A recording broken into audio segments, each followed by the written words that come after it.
কিন্তু ভরতপুরে অনামিকা ঘোষ সে ভোটে হেরেও সেখানে গিয়ে মনে করছে আমি এমএলএ, এখানে ভোটে হেরেও বিজেপি মনে করছে আমি এমএলএ। এখানে এখানে এমন আস্ফালন করে বেড়াচ্ছে। তা আমি শুভেন্দু অধিকারীকে সেদিন বলেছি যে আপনি ভোটে জিতেছেন, আপনার দল জিতেছে, খুব ভালো কথা, কিন্তু মুর্শিদাবাদে আস্ফালনটা একটু কম করতে বলেন। আমি যেদিন ময়দানে মুসলমানদের নিয়ে নেমে যাব না, সেদিন এমন সাটা ভাঙা মাছ শুরু করব যে আপনাদের পতাকা বহন করার লোক থাকবে না। কেস ওরকম কেস আমাদের বহুবার জেল খাটা আছে। ক হাজার লোককে আপনি বহরমপুর সেন্ট্রাল জেলের যে আয়তন, তাতে 4700-র বেশি 4800 লোক ধরে না। লাখ লাখ লোককে রাস্তায় নিয়ে নামাবো আর সাটা ভাঙা মাছ দেবো আর জেলে যাব। কদিন জেলে রাখতে পারেন, কত খাওয়াতে পারেন। বাবরি মসজিদের কাছে উল্টো দিকে মুসলমানদের কিছু ছেলেকে টাকা দিয়ে এখানে পায়ে পা দিয়ে ঝগড়া করতে আসছে। আমি বলেছি আমার লিমিট যেদিন ক্রস হয়ে যায় না, আর মাথা যেদিন টাওয়ার গরম হয়ে যায়, সেদিন আমি ও এসপিও বুঝবো না, ও চিফ মিনিস্টারও বুঝবো না, আর কে কোথায় থাকলো আর কে কোথায় থাকলো না সব কিছু বুঝবো না। আমি নিজেই নেতৃত্ব দিয়ে নামাবো। 2024 সালেও তা রেখেছিলাম। মমতা ব্যানার্জি মুখ্যমন্ত্রী, তার পুলিশের এসপি, ডিআইজি, দুনিয়ার থানার লোক ওই আমার কাছে যে এসে হাঁটু গাড়তে হয়েছিল। একটি গুরুতর এবং অত্যন্ত অ্যালার্মিং বিষয়ে আজকে সবাই যখন মিলিত হয়, তখন পয়েন্ট অফ অর্ডারের মাধ্যমে মাননীয় বিধায়ক নাগরাকাটা, সম্মানীয় পুনা ভাংরা, মাননীয় বিধায়ক কালিয়াগঞ্জ উৎপল মহারাজ এবং অন্যান্য একাধিক বিধায়ক এখানে তুলে ধরেছেন নওদা বিধানসভার বিধায়ক মাননীয় হুমায়ুন কবিরের দুটি জায়গায় অত্যন্ত আপত্তিজনক, সাম্প্রদায়িক এবং সমাজ এবং রাজ্যের পক্ষে ক্ষতিকারক বক্তব্যের উপরে। আমার সঙ্গে পরিষদীয় মন্ত্রী ডক্টর শঙ্কর ঘোষ যোগাযোগ করেছিলেন। আমি তাকে আশ্বস্ত করেছিলাম যে মাননীয় অধ্যক্ষ মহোদয় অনুমতি দিলে আমি এই সংক্রান্ত একটি স্টেটমেন্ট হাউসে রাখব। প্রথমত, মাননীয় হুমায়ুন কবির যে বক্তব্য রেখেছেন, এই বক্তব্য আপনাদের কাছে আমি পড়ে শোনাচ্ছি। 26/6/2026 afternoon, Humayun Kabir MLA Nowda AC, তিনি একটি উনার পার্টির মিটিং কাশীপুরে রেজিনগরে করেছেন। সেখানে তিনি বলছেন এই যে অনামিকা ঘোষ, সে ভোটে হেরে মনে করছে আমি এমএলএ, এখানে ভোটে হেরে বিজেপি মনে করছে আমি এমএলএ, এখানে এখন আস্ফালন করে বেড়াচ্ছে।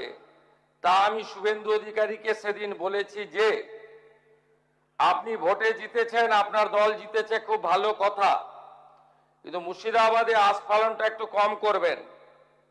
আমি যেদিন ময়দানে মুসলমানদের নিয়ে নেমে যাব না, সেদিন এমন সাটা ভাগা মার শুরু করবে যে আপনাদের পতাকা বহন করার লোক থাকবে না।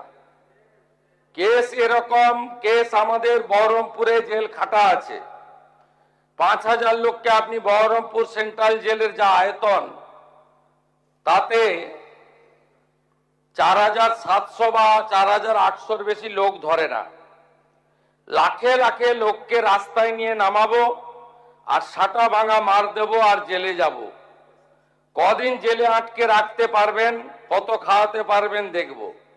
লিমিট যেদিন ক্রস হয়ে যায় না, মাথাটা যেদিন গরম হয়ে যায়, সেদিন আমি এসপি বুঝবো না, চিফ মিনিস্টারে বুঝবো না, আর কে কোথায় থাকলো আর কে কোথায় থাকলো না ওসব বুঝবো না। আমি নিজেই নেতৃত্ব দিয়ে দাঁড়াবো। এটা একটা ইনসিডেন্ট 1। ইনসিডেন্ট 2, শক্তিপুরে দুয়ারা ঘাটে 8 তারিখে, সেখানে উনি বলছেন ভোটের আগের দিন আমার নিজের ভাইপোকে অ্যারেস্ট করেছে এই ওসি। এই আমি তো ভাষা বলতে পারবো না। এই বাচ্চাকে আগে দেখব, তারপরে ভাষাটা আমি অমিট করছি। এই বাচ্চাকে এমন শিক্ষা দেব, এর বাবা 14 গোষ্ঠীর নাম ভুলিয়ে দেব। এ লালগোলাতে 500 মুসলমানের লাইফ শেষ করে দিয়ে এসেছে। সত্যভাবে বলবো, এই ওসিকে এখান থেকে সরানো শুধু না, একেবারে অকেজো পোস্টিং দিতে হবে। যদি না দেয় 10,000 লোক নিয়ে থানা ঘিরে একে কলার ধরে থানা থেকে বার করব, পারলে আমাকে রুখে নেবেন। এই দুটো ইনসিডেন্টের পরে আমার মনে হয়েছে যে এনাফি জানাব, সময় এসেছে এই ধরনের লোককে সবক শেখানোর। আপনাকে আমি পরিষ্কার বলছি, মমতা ব্যানার্জি মুখ্যমন্ত্রী নন। আপনি দুর্বল মুখ্যমন্ত্রী পেয়ে যা খুশি করেছেন, যা খুশি বলেছেন। আমি আপনাকে বলে গেলাম, আমরা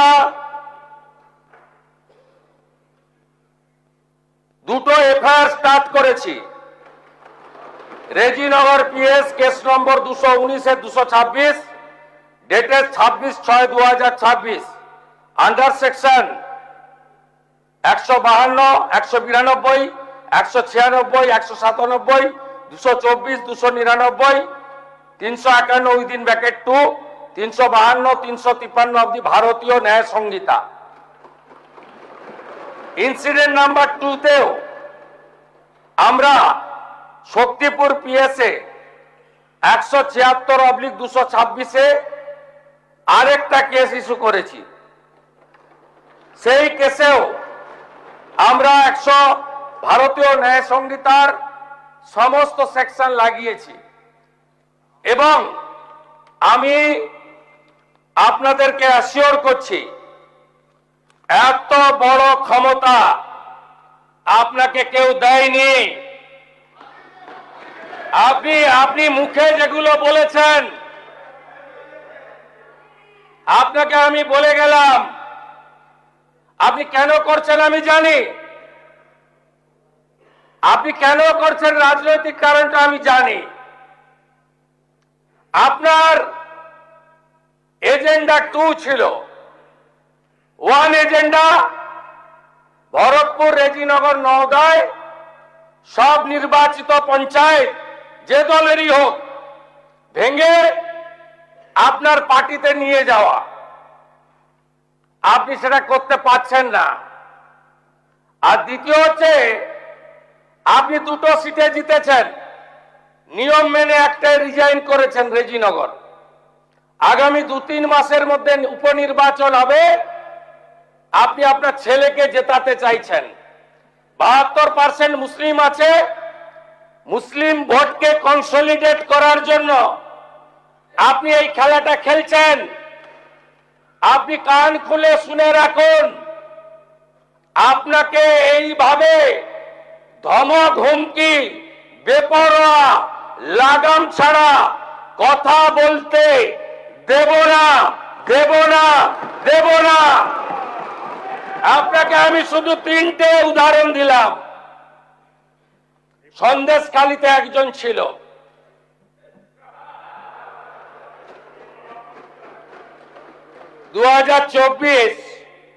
পয়লা জানুয়ারি বলেছিল তৎকালীন বিরোধী দলনেতা এলে তার হাত কেটে পায়ে, পা কেটে হাতে লাগাবে আর চামড়া ছাড়িয়ে মেদিনীপুরে পাঠিয়ে দেবে। ওর অবস্থা কি হয়েছে সবাই দেখেছে। একই টোন ছিল। আরেকটা জীবনতলার গুন্ডা ক্যানিং ভারত, ওর অবস্থাও কি হয়েছে দেখতে পাচ্ছে সবাই। আরেকটা পুষ্পা ঝুঁকে গায়ে নেই, এমন ঝুঁকে ঝুঁকেছে খালি পায়ে ছোট প্যান্ট পরে কান ধরে উঠবস করতে করতে যাচ্ছে। আপনাকে আমি বলে গেলাম পুলিশ তার ব্যবস্থা নেবে, আর আমি এক সপ্তাহ পরে মুর্শিদাবাদে যাচ্ছি। আমি প্রমাণ করে দেব ভারতবর্ষের সংবিধান আইন শেষ কথা বলে, কোন বাপের আবাদ শেষ কথা বলে না।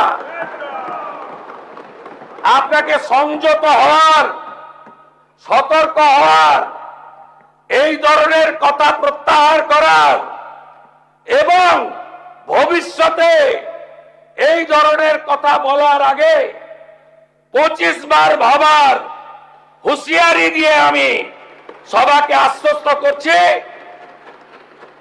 আপনারা ভাবছেন কেস হয়েছে, অ্যাকশন কবে হবে? যারা ওকে ডেকেছিল এই সভাতে তাদেরকে আগে তুলব, তারপরে আপনার কাছে যাব।